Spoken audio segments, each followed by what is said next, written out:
vamos falar um pouquinho sobre Judas. Eu acho que é interessante a gente compreender o Evangelho também naquilo que é da nossa história, né? Naquilo que é também, que são os personagens importantes da nossa história. Às vezes a gente passa, né, a vida inteira ouvindo falar de uma história, mas sem compreendê-la. E nós estamos, né, nessa semana onde a gente passa, né, por todas o sofrimento de Cristo. Boa noite, gente. Por todo o sofrimento do Cristo, onde a gente revive, né, toda a passagem que ele teve, Laís, nessa vida, na vida que ele teve, né, aqui conosco. E Judas é um personagem, né, um grande personagem, inclusive, que até hoje sofre, né,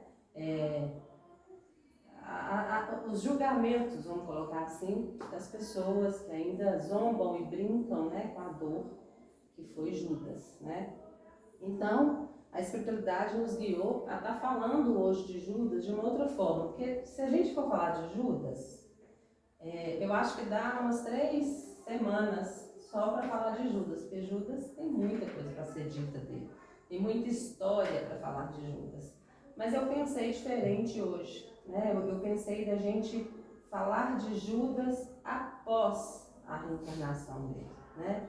Por quê? É importante a gente trazer isso para a nossa consciência, até para que a gente possa compreender como que se processa isso, né? Após as nossas vivências, após as nossas reencarnações. E nada melhor do que a gente falar de personagens, né, importantes para o nosso caminhar. Então, Judas, para quem quer conhecer a história de Judas mesmo, esse livro ele é fantástico. E ele tem uma facilidade muito grande na leitura dele. Então, assim, é um livro que fala da vida de Judas desde o início, desde quando ele saiu da casa do pai dele, até o porquê que ele foi lá para Jerusalém, porquê que ele foi para Cafarnaum, como que ele encontrou Jesus e o processo dele todo, né? Esse livro, eu trouxe ele mesmo para poder exemplificar para vocês, que é um exemplo, assim, de você entender que por trás daquele apóstolo, né, como tem Pedro, que é uma história maravilhosa, como tem João, como tem Mateus e muitos outros, eles tinham uma história, né? E tinham uma história até chegar a Jesus e tiveram uma história após Jesus. Mas hoje eu quero trazer para vocês uma narração de Humberto de Campos, nesse livro aqui, quando ele encontrou Judas, após, né, a reencarnação dele em 1935, quando ele encontrou Judas. Então é uma narração muito bacana da gente ouvir, da gente compreender, da gente saber como que foi esse encontro e esse diálogo que Humberto de Campos teve com Judas. Quem que é Humberto de Campos, né? Assim, vamos né, para contextualizar vocês. Humberto de Campos, ele é um grande contribuidor para a doutrina. Só que ele, quando ele estava encarnado aqui, ele foi um excelente escritor. Ele foi um poeta, né, se não me engano. Ele ganhou um monte de coisa aí nessas academias de letras. É um cara que escrevia pra caramba. E assim que ele desencarnou, ele foi, né, contribuiu muito também naquela época para algum entendimento espiritual, mas ele desencarnou e logo depois que ele desencarnou, ele já começou a fazer os trabalhos dele no plano espiritual e em 1935, né, através de Chico Xavier, ele fez as primeiras psicografias dele. Só que Humberto de Campos ele virou também um grande pesquisador da vida de Jesus. Ele começou a querer saber como é que foi as passagens de Jesus aqui na Terra. Ele começou a pesquisar isso lá no plano espiritual. Olha que coisa bacana. Ele começou como se fosse um cientista ali, pesquisando como é que era quando Jesus estava aqui, como é que foi lá em Jerusalém, ele passou por esse caminho, como é que ficou esse caminho, como é que foi a história daquela mulher que ele encontrou, como é que foi aquela mulher que ele perdoou, aquele cego que ele curou. Ele começou a buscar isso através das obras dele. Então, muita coisa bacana de Humberto de Campos também, que é interessante que vocês procuram. Esse livro aqui mesmo é um dos meus preferidos. E aí, numa dessas pesquisas de Humberto de Campos, né, outra coisa curiosa, gente, quando o Chico psicografou esse livro aqui, ó, em 1935, Chico tinha 25 anos. Olha para vocês verem a maturidade, Chico, 25 anos. E psicografou um livro de extrema importância para a doutrina, porque é Humberto contando as experiências dele, né, através dessas pesquisas do plano espiritual. Porque Chico tinha 25 anos, né? Então, uma coisa importante até da gente entender, né, como que Chico era um cara tão espiritualizado. O espírito estava ali, né, à mercê mesmo da espiritualidade. Então, nesse capítulo, que chama Judas Iscariotes, né, de Humberto, ele vai falar, né, que nesse caminho que ele estava lá, nessas pesquisas dele, né, ele quis visitar Jerusalém. Na verdade, Humberto de Campos visitava muito Jerusalém, para poder ir atrás dessas histórias aí de Jesus. E nenhuma dessas visitas a Jerusalém, ele vai encontrar um espírito sentado, eu imagino, né? Aqui no texto até fala isso mesmo. O espírito estava lá sentado, concentrado, com um arzinho triste, como se ele estivesse observando a cidade. Então eu fiquei imaginando, era como se ele estivesse sentado num lugar mais alto, bem tristonho, bem pensativo ali, observando a cidade.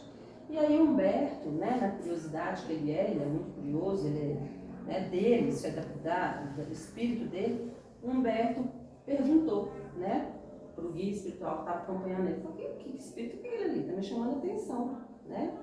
Que espírito é aquele ali? E aí o guia espiritual dele falou assim, aquele é Judas. E aí nesse momento, Humberto falou assim, Judas? Né? O que traiu? Aí o espírito falou, eu quero ir lá fazer uma entrevista com ele, você me concede? Aí o espírito falou, concedo. Então agora nós vamos ler, eu vou precisar de ler para vocês, porque eu quero passar para vocês exatamente as palavras do Judas e do Humberto, para vocês entenderem como que isso foi importante nesse momento para nós, né? Importante para nós, o aprendizado é nosso aqui.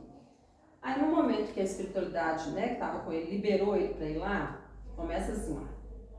Nas margens caladas do Cedron, não longe talvez do lugar sagrado onde o Salvador esteve com os discípulos, divisei um homem sentado sobre uma pedra. De sua expressão fisionômica irradiava-se cativante simpatia. Eu penso que nessa hora, Humberto já entendeu a evolução de Judas, tá, gente? Porque nós estamos falando de 1935, essa psicografia aqui. Então, em 1935, quantas vezes Judas já encarnou e quantas vezes ele já estava evoluído, certo? Então, assim, a figura dele lá, triste, pensativo, sentado numa pedra, não significa que ele estava rebaixado, no sentido de energia, não. Significa que ele estava ali por algum motivo, né? E eu creio que Humberto deve ter sentido essa energia evolutiva dele, né? Mas ele estava ali. Então não quer dizer que Judas é o Judas que a gente lembra dele ali, não. Mas um espírito ali, tá? Prestem atenção para vocês verem na conversa deles. E aí, né, ele perguntou para o espírito dele, é Judas? Ele falou, sim, é Judas, né? E aí ele falou, então eu vou lá conversar com ele. Aí chegou para ele e falou para ele assim, para o guia espiritual dele, tem certeza que é Judas? Né? Aí o guia falou, sim. Os espíritos apreciam às vezes, não obstante, o progresso que já alcançaram. Vou ver atrás, visitando sítios onde se engrandeceram ou prevaricaram, sentindo-se repentinamente transportados aos tempos idos. Então, mergulham o pensamento no passado, regressando ao presente, dispostos ao heroísmo necessário do futuro. Judas costuma vir à Terra nos dias em que se comemora a paixão de Nosso Senhor, meditando nos seus atos de antanho. Aquela figura de homem magnetizava-me. Não estou ainda livre da curiosidade do repórter. Isso é o Humberto falando.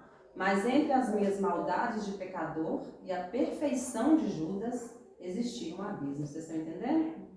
Então, nesse momento, Humberto compreendeu que Judas já estava, ele tinha uma evolução ali em Judas, ele compreendia isso, mas ele também entendia que entre ele e Judas tinha um abismo enorme, né? Mas ele teve curiosidade de ir lá. Ele teve curiosidade de ir lá e conversar com Judas, né? Apesar de que ele queria muito estar com Judas, ele também sentia a melancolia dele. Mas apesar de tudo isso, ele também sentia a evolução dele, né? E aí ele chegou de perto de Judas e falou com ele assim: o senhor é de fato o ex-filho de Iscariotes? Aí Judas olhou para ele, um olhar calmo, né, que fala um olhar calmo, e disse assim: sim, sou Judas. Enxugando uma lágrima que ao mesmo tempo rolou no rosto dele. Como Jeremias das Lamentações, contempla às vezes essa Jerusalém arruinada, meditando no juízo dos homens transitórios. Ele respondeu para Humberto, né? Aqui a gente entendeu que o guia espiritual dele falou que Judas costuma, né, vir à Terra nesses momentos. Aí Humberto perguntou para ele assim: é uma verdade tudo quanto reza o Novo Testamento a respeito de sua responsabilidade na tragédia condenada a Jesus? Humberto perguntou para ele: é verdade? Tudo que aconteceu? Porque tem uma parte, gente, da Bíblia, tem uma parte de historiadores, tem uma parte de quem quer, né, falar que Judas nem suicidou, né? Não sei se vocês já leram isso, mas existem tantos comentários sobre a história de Judas. Ele perguntou: é verdade tudo que fala sobre o Novo Testamento lá? Ele falou: em parte. A primeira coisa que Judas fala: em parte. Os escribas que redigiram os evangelhos não atenderam às circunstâncias e às tricas políticas que, acima dos meus atos, predominaram na nefanda crucificação. Pôncio Pilatos e o tetrarca da Galileia, além dos seus interesses individuais na questão, tinham ainda a seu cargo salvaguardar os interesses do Estado romano, empenhado em satisfazer as aspirações religiosas dos anciãos judeus. Sempre a mesma história. O Sinedrim desejava o reino do céu, pelejando por Jeová o ferro e fogo. Roma queria o reino da terra. Jesus estava entre essas forças antagônicas, com a sua pureza imaculada. Ora, eu era um dos apaixonados pelas ideias socialistas do mestre, porém, meu excessivo zelo pela doutrina me fez sacrificar o seu fundador. Então, olha aqui para vocês verem. Nesse livro aqui, ó, fala detalhes por detalhes das intenções que Judas teve ao buscar para Jesus esse reino que ele acreditava que Jesus queria. Judas foi um filho de comerciante. Judas era um cara extremamente conhecedor de contabilidade. Judas era um cara extremamente futurista, porém arrogante e ambicioso. Judas, ele pensava lá no futuro, é como se fosse hoje um administrador de uma empresa enorme. Ele tinha uma capacidade para construir, para aumentar dinheiro, que em várias passagens do Evangelho tem isso. Como ele, às vezes, preocupava mais com o material. Por exemplo, uma passagem de Jesus, que ele vai para a casa de... Como é que é aquela mulher que lava, que pega aquele perfume? É Marta. O perfume mais caro que ela tinha e lava os pés de Jesus. Como é o nome dela? É Marta. Madalena. E Judas ficou puto, porque ele falou assim: como é que você pega um perfume caro desse para lavar o seu pé? A gente podia pegar esse perfume, vender, pegar esse dinheiro e construir isso. Então esse era o Judas. Mas isso não era uma situação que ele fazia por maldade, era da personalidade dele. Ele era filho de comerciante, ele via o dinheiro como uma troca de moeda. E como uma sensação sempre dentro da época, né, gente? Que a gente tem sempre que voltar na época e entender, uma situação política mesmo, de ganhar. Mas uma curiosidade interessante do Judas, que poucas pessoas falam. Judas, antes de qualquer coisa, ele era discípulo de João Batista, vocês sabiam disso? Judas, não é que é discípulo, né? João Batista não tinha discípulo, mas ele acompanhava, né? João Batista tinha que ter tanta gente que acompanhava ele. E Judas foi um que acompanhou, mas ele ficava assim, ó, o João Batista. Gente, eu tenho que ajudar João, falando de um reino aí que vai vir, como é que faz reino sem dinheiro? Eu tenho que ajudar João, eu tenho que ajudar João. Ele passava o tempo inteiro, ele ficava enlouquecido com as promessas de João Batista, do profeta que vai chegar, do novo reino, de tudo aquilo que João falava. E ele ficava já imaginando, como é que eu vou poder ajudar esse reino na hora que chegar? Porque Judas era extremamente objeto matéria, muito igual a nós. Nós somos isso muito. Olha para a nossa vida hoje. A gente trabalha de manhã, de tarde, de noite. E se tivesse tempo, trabalhava de madrugada para a gente ter dinheiro. Para a gente comprar um carro, para a gente ter uma casa boa, para a gente fazer aquela viagem final de ano, para a gente poder ir em tal lugar que a gente quer. Gente, não é assim? Claro que nós evoluímos um pouco mais nesse sentido do entendimento do dinheiro e do ter. Graças a Deus nós evoluímos. Mas tem muita gente que ainda trabalha o objeto como regra da vida. Né? Quantas pessoas aí passam perna em tanta gente? Olha, os políticos têm tanto dinheiro e quanto mais dinheiro, quer mais dinheiro. Né? Esse era Judas. Esse era Judas.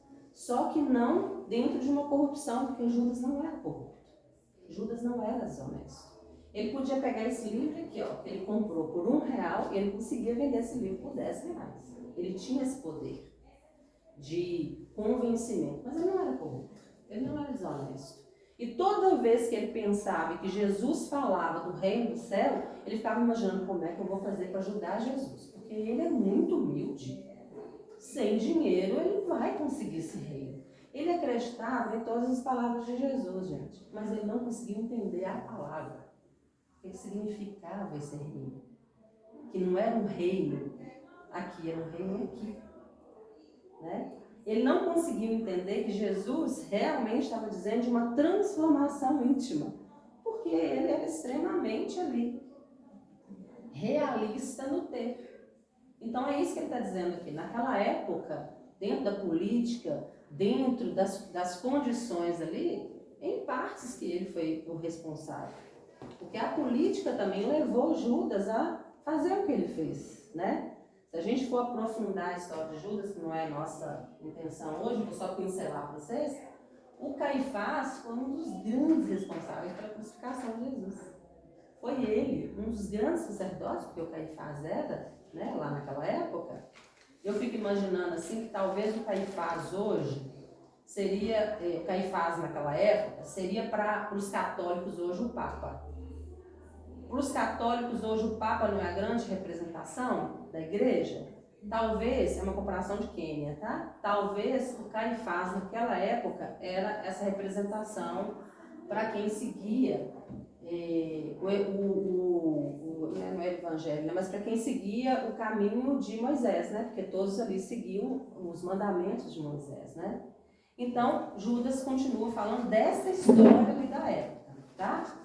E ele continua. Acima dos corações, eu via a política. Única arma com a qual poderia triunfar. Olha só, acima dos corações, ele via os corações. Mas ele via acima disso a política. Porque o Judas tinha essa visão de administrador, de futurista, de ficar imaginando, não, Jesus fala muita coisa boa para esse povo, mas na verdade ele tem que começar a pensar que ele precisa de dinheiro, eu tenho que ajudar ele a guardar dinheiro. Por isso que gastar aquele perfume lavando o pé dele foi bobagem, não devia ter feito isso. E Jesus dava tanta lição para Judas. Jesus tinha tanta paciência com ele, como ele tem conosco, né, hoje. Porque às vezes a gente chora por ter perdido uma coisa, chora por ter não ganhado uma coisa, e lá está Jesus, mais uma vez, nos mostrando que foi a melhor coisa que nos aconteceu, que foi para o nosso bem, e a gente está lá, chateado, que não conseguiu comprar aquele carro, que não conseguiu fazer aquela viagem, que o emprego que tanto queria não conseguiu. Gente, Judas é extremamente nós. Por isso que a importância é sempre prestar atenção no que Judas está falando, porque é a nossa representação de pessoas que estão no mundo, mas está vivendo só o que é do mundo. Não está conectado com o verdadeiro mundo, né? Está pensando no reino só aqui, mas não está pensando no reino aqui. E aí ele fala, né, que ele via os corações, mas ele ficava imaginando que não podia triunfar sem a política. E ele falou, e Jesus não obteria nenhuma vitória com o desprendimento das riquezas. Com as suas teorias, de Jesus, tá? Isso é Judas falando, com suas teorias, nunca poderia conquistar as rédeas do poder, já que em seu manto de pobre se sentia possuído de um santo horror à propriedade. Planejei, então, uma revolta surda. Como se projeta hoje em dia na Terra a queda de um chefe de Estado. Olha aí ele falando, eu planejei, eu fiz. Mas não que ele queria derrubar Jesus. Ele só achava que estava fazendo um favor para Jesus. Ele só achava, porque tinha uma coisa também enorme em Judas, que eu acho que é uma das maiores quedas nossas, é a vaidade.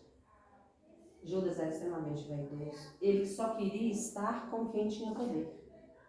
E ele achava que o poder, né, lá no Sinédrio, os sacerdotes, os doutores lá da lei, eram aquelas pessoas que ele tinha que ficar com elas, que era só através dessas pessoas que ele ia conseguir achar um lugar para ele, né? Então, diante disso aí, ele deve ter pensado assim na cabeça dele. Jesus né, fala, muito humilde, é muito bom, ele era apaixonado por Jesus, viu, gente? Um dos discípulos também que mais amava o Cristo. Mas ele achava que ele podia pensar para Jesus, que ele podia raciocinar que Jesus era incapaz de fazer isso.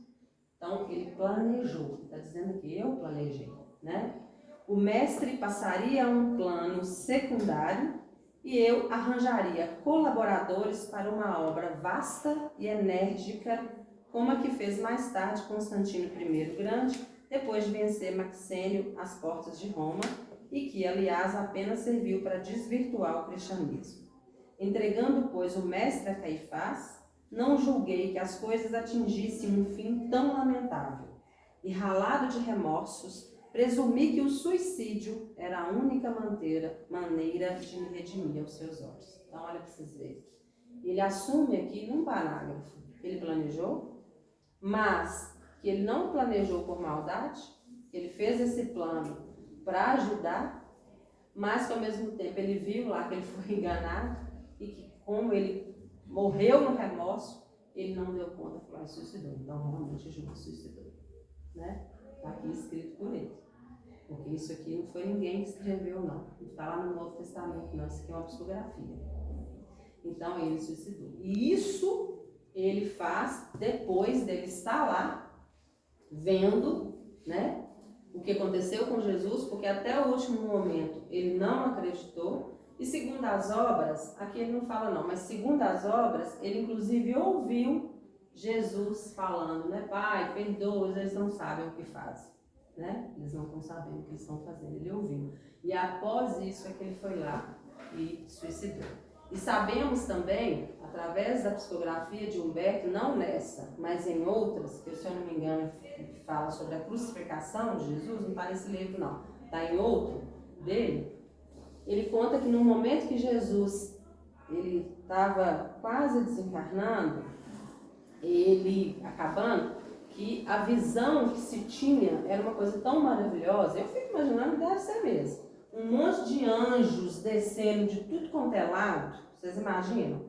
Anjo que estava curando lá as feridas do Cristo, anjos que estavam vindo curar quem estava lá com Cristo sofrendo, anjos de tudo quanto era qualidade ali, empenhados cada um nas suas missões, e que de repente, quem conta essa história é Tarot, e que de repente vem um anjo correndo sozinho, correndo, vem em intensa direção a Jesus. E que nessa hora, Jesus fala no ouvido dele, e aí ele sai correndo de novo, e aí Humberto fala, aquele anjo era o anjo da caridade. E Jesus tinha pedido para ele, corre, Judas acabou de suicidar, né? Então, olha só, gente, Jesus não nos desampara em momento nenhum. Ele sabe de nós mais do que nós mesmos. Ele lá no momento final dele, ali provavelmente já teria, ou estava quase, né, no deslance dele lá, no deslace dele. Os anjos todos ali, cada um nas suas funções, né, operando a energia que precisava naquele momento. E Jesus preocupado com Judas, porque ele sabia que Judas tinha acabado de se suicidar, né? E mandou um anjo ir para lá, para ajudar. Só que não resolveu, porque Judas não conseguiu ver ele. Judas não deu conta de estar com ele. Porque Judas estava tão perdido na bagunça mental dele. Tem uma passagem nesse livro aqui, que é a última, que fala assim, ó. Ele estava tão enlouquecido, ele estava tão dolorido que ele não conseguiu ver esse anjo. Ele conseguia só ouvir as vozes e os gritos da própria cabeça dele. E aí, essa passagem é muito linda. Fala assim, a dor quase o enlouquecia, enquanto ele buscava o fim. O fim, contudo, não existe para o Espírito, criação eterna do Pai Celestial. O discípulo infiel, então, sentia-se cego. Palpava à sua volta qual a densa noite lhe recobrisse os olhos e uma chuva ácida lhe atormentasse o corpo, fustigando-o continuamente. Sentiu uma mão que lhe tocava o ombro. Voltou então na direção da mão sem nada ver. Judas, disse a uma voz branda e calma, levante-se. Não posso, fuja de mim, para que a lepra da minha alma não te devore e não te contamine. O que tanto te atormenta, Judas? Não sabe da minha desdita? Não sabe o que eu fiz? Sabe o meu nome e parece não saber quem eu sou? E aí teve um breve silêncio. E aí a pessoa falou assim, o Espírito falou assim, sei quem você é. Você é filho da dor. Não só isso. Sou aquele que traiu o Senhor, entregando-o ao sacrifício da cruz, vendido por 30 moedas de prata. Mas aquele Senhor não lhe falou de perdão? O Espírito perguntou. Não lhe ensinou ele que se deve perdoar aos inimigos?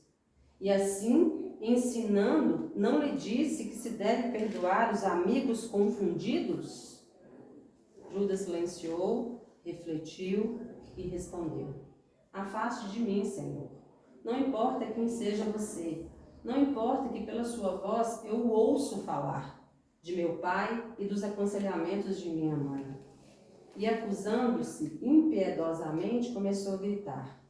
Quem errar como eu errei, não tem perdão. O visitante, então, sentou-se ao lado de Judas. Reaja, filho.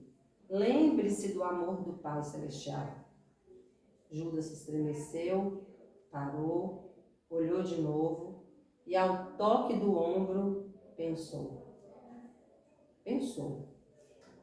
Sei das consequências de minhas ambições, afirmou Judas num tom de infinita tristeza.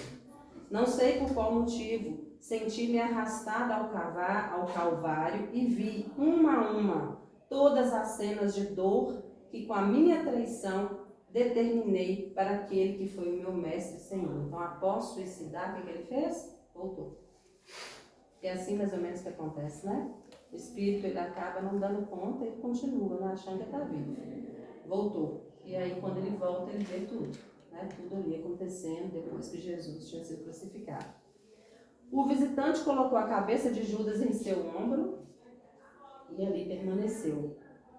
Se tudo você viu, ouviu também, quando ele se voltou ao Pai Celestial suplicando, Pai, perdoa-lhe, pois não sabem o que fazem. Sim, ouvi. Isso eu ouvi. Mas eu bem sabia do mal que eu praticava. Passando as mãos sobre a fronte de Judas, o visitante buscava reerguer-lhe o ânimo. Eu imagino que nesse momento começou a aplicar um passe nele, né? Eu imagino que nesse momento ele começou a aplicar um passe nele. Não me conforte, protestou Judas. Não tenho perdão. Mas nesse momento ele começou a sentir uma coisa diferente. E o visitante, colocando a sua mão sobre os olhos de Judas, disse, abre seus olhos, Judas. Olha para mim. Judas, num esforço tremendo, abriu os olhos e de pronto os fechou aterrorizado. Vejam-me, Judas, nada tema. Se roguei ao Pai perdão para todos, a mim me caberia vir encontrá-lo, trazendo-lhe o meu beijo de carinho e minha amizade e todo o meu perdão. E em soluços, Judas sentiu-se abraçado por Jesus. Aquele era Jesus. Ele não tinha conseguido ver o anjo da caridade, porque ele estava tão atormentado, ele não deu conta. Jesus, após 3 dias, assim que o Evangelho conta, ele estava lá, no umbral, procurando Judas, até ele encontrar e conseguir resgatar. Então, Jesus não esquece da gente. Ele insistentemente, ele está conosco, está nos levando ali, auxílio e misericórdia nas nossas aflições. É só a gente se conectar a Ele. É só a gente não ter medo de enxergar Ele.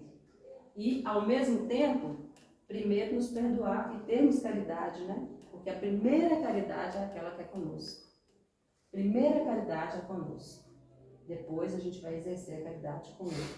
Mas não adianta a gente querer exercer caridade com o outro, nos crucificando, nos punindo, nos cobrando, nos mutilando, como essa passagem aqui de Judas. Tinha razão dele fazer isso? Claro que tinha. Claro que tinha. Ele sabia de tudo que ele tinha feito.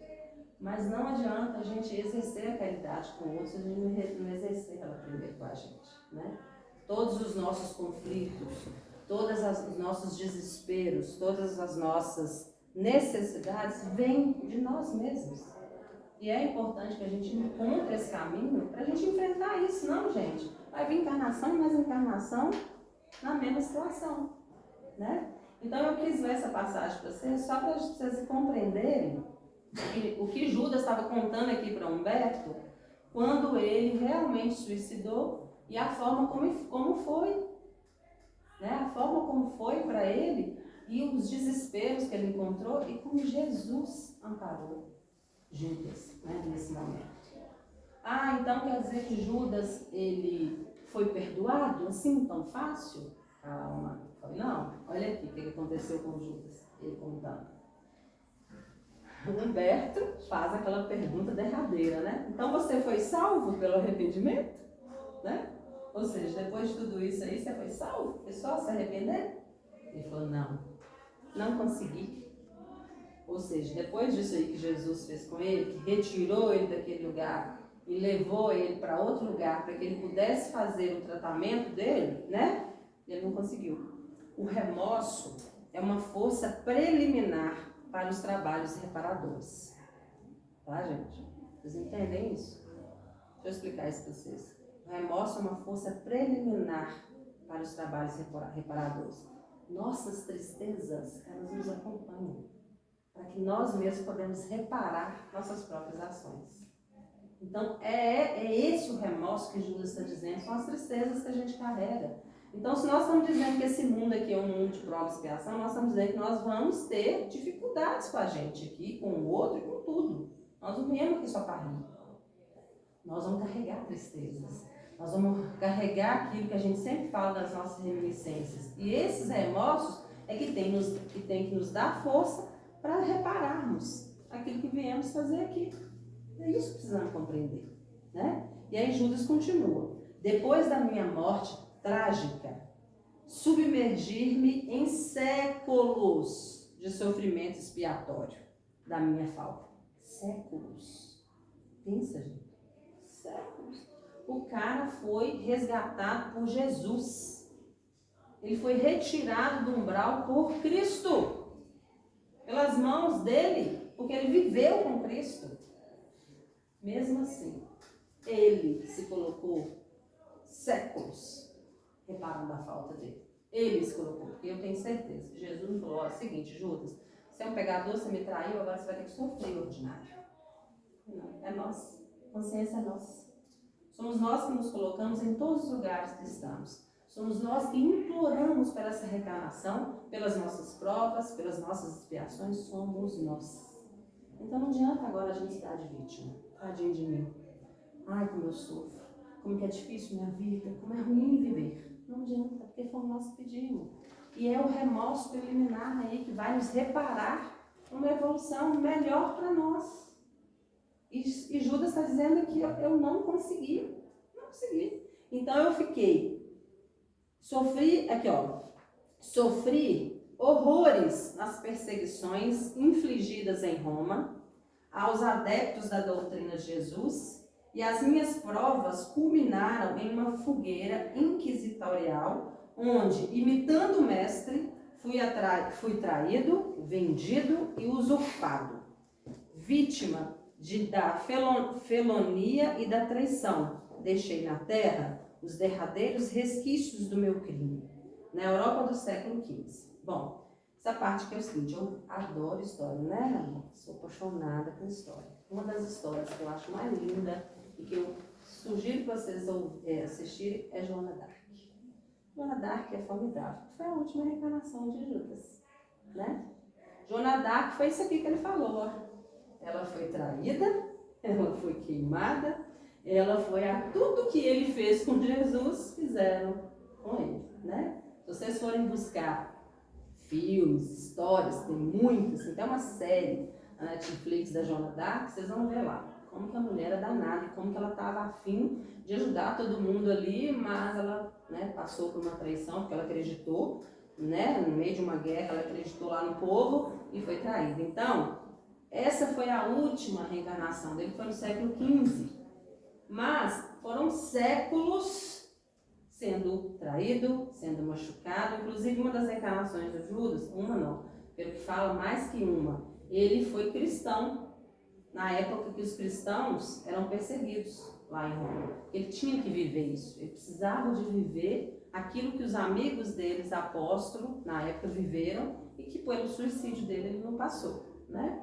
E a última reencarnação dele foi com Joana d'Arc, sendo exatamente aquilo que ele queria ser, né? Ele queria passar por aquilo. Aí você pergunta assim, Kênia, isso é ação e reação, né? Isso é a lei lá, é a lei, mas nem sempre a gente precisa pagar pela mesma moeda, entendeu, gente? Judas quis que fosse, e ele foi permitido que fosse, mas nem sempre. Então, eu numa encarnação matei Laís numa encarnação, aí Laís agora precisa vir me matar? Lógico que não. Pode ser que Laís venha sendo minha filha, né? Para que eu aprenda a amar Laís. A lei da reencarnação é essa, a lei da ação e reação é essa, né? É que não se construa ali um vício de ação, mas sim uma construção de amor, né? E de reparação. Então, o Judas fala disso aqui, ele fala aqui, né, gente? Séculos de sofrimento expiatório. Então, sofrimento expiatório significa o quê, gente? Significa que Judas penou em expiações nas encarnações dele. Eu não sei dizer todas para vocês, porque nem em obras a gente sabe, mas eu sei de algumas que ele viveu como cristão perseguido, né? E sei dessa última dele, que inclusive foi dito por Divaldo, que ele foi a reencarnação de Joana d'Arc, né? E se vocês quiserem conhecer a história dela, vale a pena vocês assistirem o filme. Aí ele continua: desde esse dia em que me entreguei por amor do Cristo a todos os tormentos e infâmias que me aviltavam, com resignação e piedade pelos meus verdugos, fechei o ciclo das minhas dolorosas reencarnações na terra, sentindo na fronte o ósculo de perdão de minha própria consciência. Então ele precisou de passar por tanta coisa até ele conseguir se perdoar. Você está vendo que ele está falando que Jesus perdoou ele? Da minha própria consciência. Então é como se ele estivesse tranquilo com a consciência dele. Falasse assim, pronto, paguei a dívida. Eu fui traído, eu fui entregado, eu fui morto da mesma forma que eu fiz com Jesus. Nesse momento agora eu estou pronto para começar uma outra história. E para servir a Cristo de uma outra forma. Porque não que ele não tenha servido Jesus, não que ele não tenha, mas agora ele ia continuar servindo Jesus de outra forma, porque ele já estava bem com a consciência dele. E aí Humberto, curioso, falou assim, hoje? Aí Humberto falou, e está hoje meditando nos dias que se foram? pensei com tristeza. Não, peraí. Humberto perguntou para ele assim, e está hoje meditando nos dias que se foram? Aí Humberto falou assim, né? Pensei com tristeza isso. Então depois de tudo isso que você passou, você ainda está aí hoje, triste, pensando no que passou? Você ainda está preso nisso? Depois de você ter sofrido tanto? Ele falou assim, estou recapitulando os fatos como se passaram. E agora, irmanado com ele, ou seja, com Cristo, que se acha no seu iluminoso reino das alturas, que ainda não é deste mundo e hoje compreendo, sinto nessas estradas o sinal dos seus passos divinos. Vejo ainda na cruz, entregando a Deus o seu destino. Sinto a clamorosa injustiça dos companheiros que o abandonaram inteiramente e me vem uma recordação carinhosa das poucas mulheres que o amparavam no doloroso trânsito. Em todas as homenagens a ele prestada, eu sou sempre a figura repugnante do traidor. Olho complacentemente os que me acusam, sem refletir se podem atirar a primeira pedra. Sobre o meu nome pesa a maldição milenária, como sobre esses sítios cheios de miséria e de infortúnio. Pessoalmente, porém, estou saciado de justiça, porque já fui absolvido pela minha consciência, no tribunal dos suplícios redentores. Quanto ao Divino Mestre, continua, infinita é a sua misericórdia, e não só para comigo, porque se recebi 30 moedas vendendo-o aos seus algozes, há muitos séculos atrás, ele está sendo criminalmente vendido no mundo a grosso e a retalho, por todos os preços, em todos os padrões do ouro amaldado. É verdade, Humberto falou, concluí. E os novos negociadores do Cristo não se esforçam depois de vender. Não se enforcam depois de vender. Então, olha que coisa mais interessante. Judas vem e chega aqui, pois é. Eu ainda sou crucificado, eu ainda sou colocado como aquele ruim, né? Queimo Judas todo ano, não é assim? Mas eu estou bem com a minha consciência, estou tranquilo. Mal seria desses aí que continuam vendendo Jesus. E onde se vende Jesus, gente? Se vende Jesus em todo canto. Se vende o Evangelho de Jesus. Se vende promessas relacionadas a Jesus. Se vende por qualquer coisa. A gente vai em todas as linhas religiosas e ali está Jesus sendo vendido. Pessoas que cobram e cobram muito caro para falar do Evangelho. Né? Pessoas que ainda estão representando o Evangelho através de um Judas que já ficou para trás há muito tempo. Né? E é o que ele fala. E ainda tem pessoas que continuam vendendo ele por ouro, por moedas, por tudo. E aí Humberto completa, né? Mas eles hoje não se enforcam. Né? Ou seja, eles estão com a consciência deles como? Como que eles estão com essa consciência? Diante disso, Judas afastou-se, tomando a direção do Santo Sepulcro, e eu, né, Humberto, confundido nas sombras invisíveis para o mundo, vi que no céu brilhavam algumas estrelas sobre as nuvens pardacentas e tristes, enquanto o cedron rolava na sua quietude como um lençol de águas mornas, procurando o mar morto. Né? Então, aí Judas foi embora e ficou lá Humberto, pensando, nossa, como que eu aprendi com isso hoje, né? E a gente para hoje para nós nessa reflexão e entende o quê? A gente entende que Judas ainda se lamenta por continuar vários Judas ainda fazendo o que ele fez, né? Ele ainda volta lá em Jerusalém, pensa e se entristece com a humanidade. Né? Ele se entristece com a humanidade, porque é o que ele diz aqui. Eu sempre volto, né, para poder ver como é que está sendo e continuo vendo. Por exemplo, nós vamos falar de nós, da doutrina espírita. Não da doutrina, porque isso não tem nada a ver com doutrina, isso tem a ver com o homem. Quantas pessoas vendem sua mediunidade, gente? Quantas vezes as pessoas pagam para poder saber do futuro, né? A gente paga para saber de uma história que é minha, que está nas mãos de Deus e está ali protegida e acompanhada por Jesus, né? Vender a mediunidade é vender Jesus. Quantas vezes a gente sabe de pessoas aí que para falar uma palavra de evangelho, dar uma palestra é caríssimo. Então é isso que eu acho que a gente precisa entender e buscar. Como que é que eu estou vendendo Jesus? Será que eu estou realmente trazendo Jesus para a minha vida ou eu estou vendendo Ele? Né? Será que eu realmente estou trocando?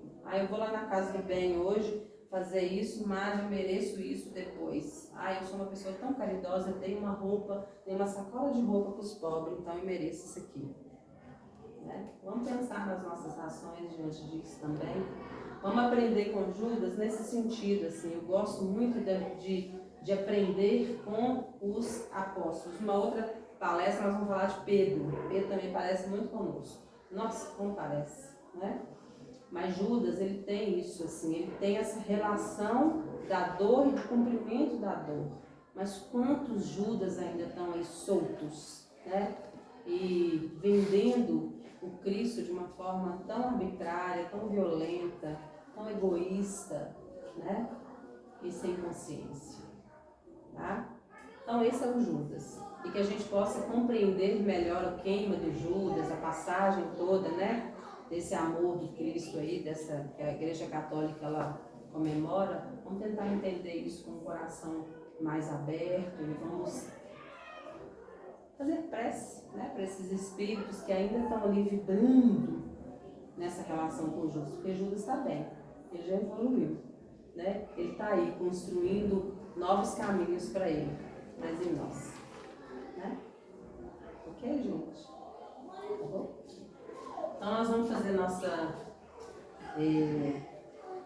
prece, né, final. Nós vamos estar meditando hoje, cada um aqui presente, naquilo que precisa melhorar, naquilo que gostaria, né, da ajuda de Jesus para melhorar. Pedir a misericórdia dele que realmente invada esse pedido, porque está lá escrito no Evangelho: pedi e obtereis, com o coração. Pedindo que a espiritualidade amiga, né, que está no planeta, que está principalmente no Brasil, nesse momento onde se comemora, onde a vibração de amor e de sofrimento, né, da passagem do Cristo na Terra, nessa semana, nesses finais de semana, é muito vibrada por todos nós, que a espiritualidade consiga, né, plantar a sementinha do amor, colocar o despertar na cabeça de cada espírito, principalmente na nossa, para que possamos caminhar, evoluir, pedindo a Jesus e agradecendo a Ele por tua misericórdia, por teu amor, por tua paciência, por tudo que ainda continua fazendo por nós. E acreditando sempre, Senhor, na tua presença, no teu amor, nas tuas bênçãos sobre o nosso caminho. Nos dê a suavidade da emoção de sentir a tua presença. E nos dê também, Jesus, a suavidade do amor para com o próximo. Esteja conosco hoje e sempre, e que assim seja.